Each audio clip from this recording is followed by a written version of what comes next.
Hello students. In our English textbook, 1.3 is a poem. It is a poem written by the famous American poetess Emily Dickinson. The name of the poem is Hope is the Thing with Feathers. The first line of the poem and the title of the poem are same.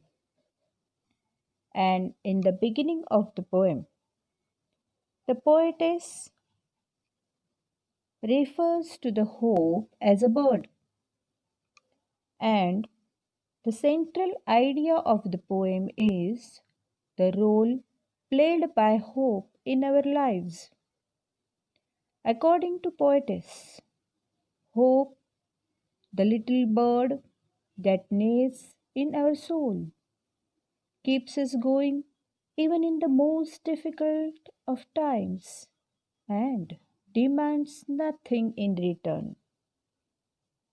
विद्यार्थी मित्रांनो, एका थोर प्रसिद्ध American कवयित्रीची ही कविता आपल्या 1.3 मध्ये आपल्याला दिलेली आहे.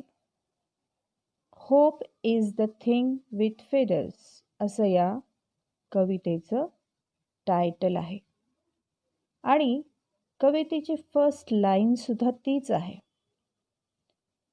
यात ही जी कवयित्री आहे एमिली डिकिन्सन, हिला असं सांगायचं आहे की होप म्हणजे दुर्दम्य आशा ही जीवनभर आपल्या सोबत असते, आपल्या हृदयात असते आणि म्हणूनच आपण जीवनभर वाटचाल करत राहतो.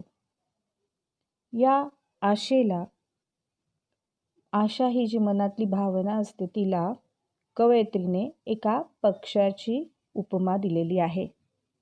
चिमुकला हा पक्षी आपल्या हृदयातच घर करून राहत असतो आणि तो आपल्याला जीवनभर पुढे चालायला सांगत असतो आणि तो त्याच्या बदल्यात कोणतीही अपेक्षाही ठेवत नाही बरं का. म्हणजे या पूर्ण कवितेत कवयित्रीने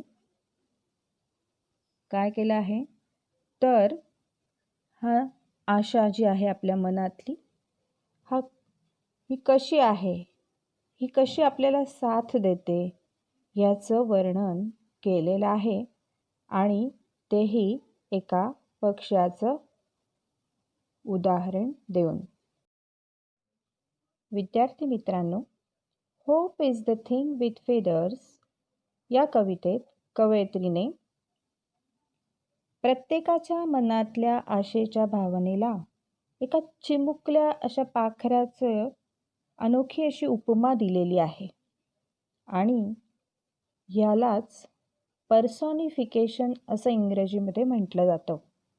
आपल्या मराठीत जसा चेतन गुणोक्ती अलंकार आपण शिकतो की नाही, तसा हा इंग्रजीतला पर्सॉनिफिकेशन हा एक अलंकार म्हणूया आपण आहे.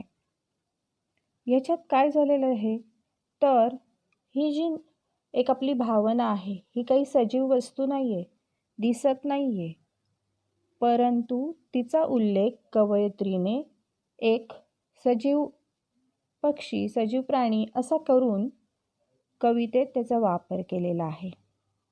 म्हणजेच भावनेला एखाद्या सजीवाची उपमा दिलेली आहे आणि ह्यालाच म्हणतात पर्सॉनिफिकेशन.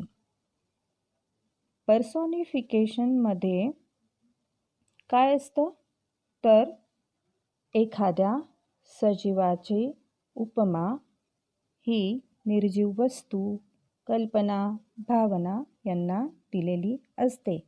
हे सगळ्यांनी पक्क लक्षात ठेवायचं आहे.